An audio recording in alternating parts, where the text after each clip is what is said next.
Local 4 News starts now with a severe weather alert. An ice storm warning issued for most of southeast Michigan, with some communities expected to get hit with 2 to 3 inches of rain over the next 36 hours. Topping the news tonight at 11, the potential for massive power outages, widespread flooding, and ice. All big concerns tonight. Yeah, really the best thing you can do is stay off the roads this weekend. DTE crews are on standby, and more than 200 workers from out of state are on the way. MDOT is monitoring traffic cameras and more than 100 pumps. Neighborhoods near rivers and lakes are most vulnerable to flooding, of course. Let's start things off with Ben, who's been tracking the system all week. Ben, the rain has already started now. Yeah, we've been staring this system in the face now for several days. It has begun. Flood watches officially go into effect at midnight tonight. That is 1 hour from now. The rain has started to move into southeast Michigan. The heavy stuff just now on the other side of I-69. And once it gets here, it is going to be relentless through the overnight and through much of tomorrow as well. Ice storm warnings for the north and west zone. Those go into effect at 4 a.m. Slightly less of an impact, but still significant here in Macomb and St. Clair counties.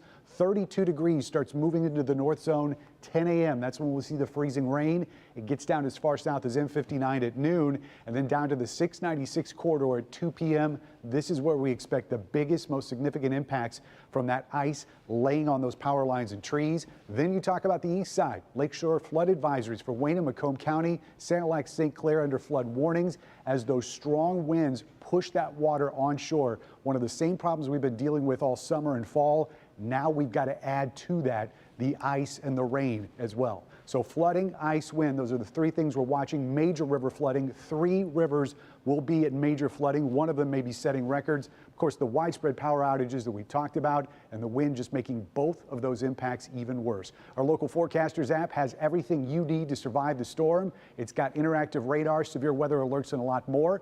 Download it for free in your app store by searching WDIV. Guys? And as we've been reporting, communities all across Metro Detroit preparing for this weekend's storm. Jason Colthorpe live in Warren with the flooding threat there along the Clinton River. Jason.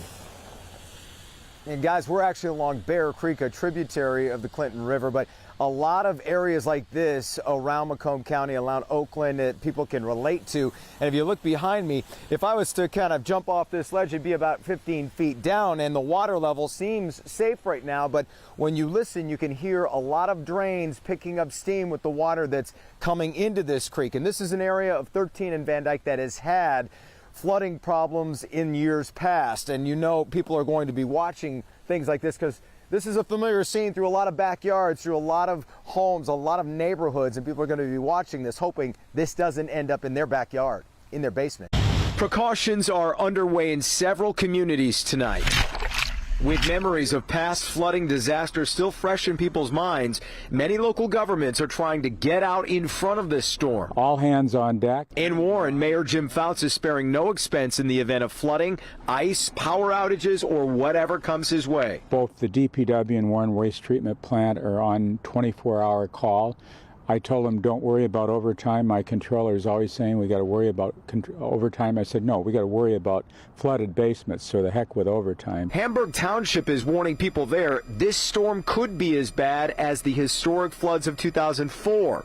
Sandbags are already in place for many homes in Dearborn Heights, and Oakland Township is one of many already issuing an ice warning and asking people to stay off the roads. All I can say is rest assured, we've learned from what happened in 2014. We're going to try to do everything we can to make it better.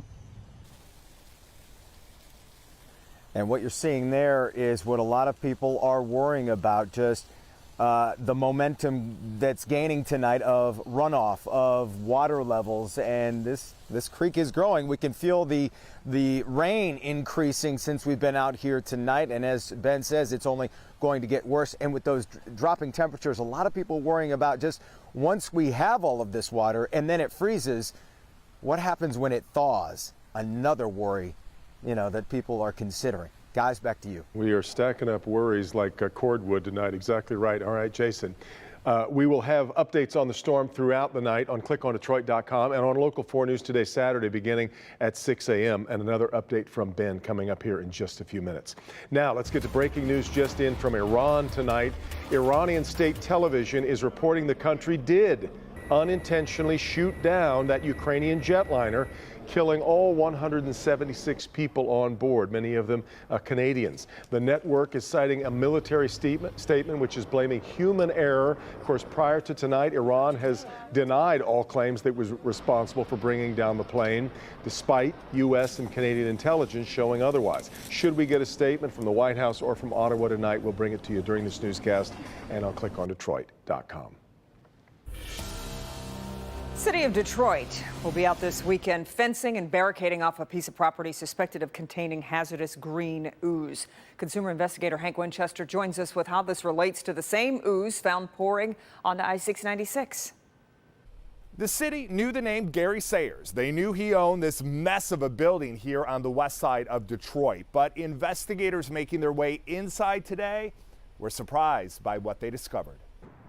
Inside this Detroit building, a very disturbing discovery. Only Local 4 cameras there Friday morning as city and fire inspectors enter this building that was purchased by Gary Sayers in 2015. Inside, we're told several 8x10 concrete pits.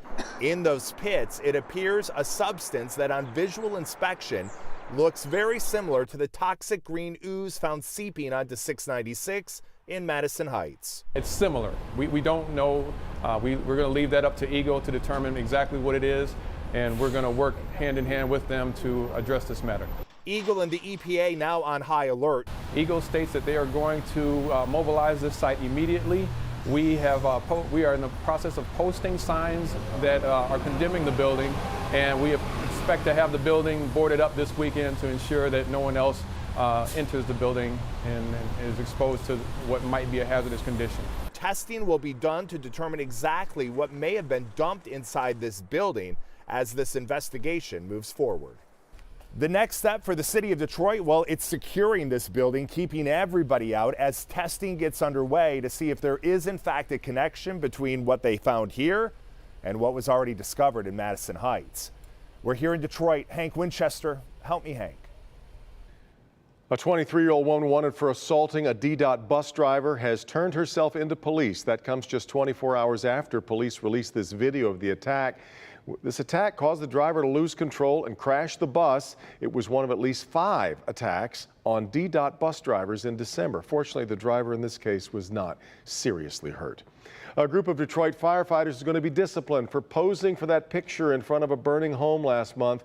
This photo was taken on New Year's Eve in southwest Detroit. At first, Detroit firefighters said the home was vacant. Turned out that a family was, in fact, rehabbing the home to help their grandmother, and the department later acknowledged they knew the home wasn't vacant. The fire commissioner says the investigation into what happened is now finished. While he's not revealing the punishment he's handing down, he is saying that what happened was a momentary lapse of judgment that has embarrassed the department. 2 Michigan children have died from the flu, the first pediatric deaths in the state this flu season. One child is from Wayne County, another from Shiawassee County. The State Department of Health and Human Services says they both died from influenza B. Across the country, 32 children have died from the flu this season. The state says it's not too late to get a flu shot and encourages anyone 6 months of age or older to get one. 2 teenagers are facing charges for the prank that resulted in pornographic images playing on a billboard on I-75 back in September. Police say a 16-year-old boy from South Lyon and an 18-year-old from Sterling Heights hacked into the electronic billboards. The 18-year-old was charged with misdemeanor trespassing. However, the 16-year-old is in a juvenile diversion program, and as long as he completes it, he will not face any charges. Still ahead, 2 men go live on Facebook while being chased by deputies in Macomb County. Thought they got away after going 115 miles an hour on I-94. They soon learned deputies knew exactly where they were. Mara. Take one crazy night. My life was in that car. A stolen car, a pizza delivery driver, and a Good Samaritan. It is hour 1 of a 30-hour major winter storm. The rain starting to intensify across the southern portion of the state. You can see even heavier stuff out here just to our west. We still have some issues with fog. Visibility still below a mile, but as that rain intensifies, that will lighten the fog issue just somewhat. That is just one of several issues we're dealing with, and we'll look at the rain transition to ice and, of course, the flooding threat all coming up in just a few minutes. The defenders get results. a certain type of guardrail that could be a potentially deadly hazard. A guardrail pierced her car and she was killed instantly. Defender Karen Drew first exposed the problem. Defenders have learned these guardrails are used in the state, most of them right here in Metro Detroit. And other states have had issues. And the state decided to take action. Crews out making repairs to local guardrails. The Local 4 defenders know how to get results. Because your moments matter. Need something investigated? Contact the defenders.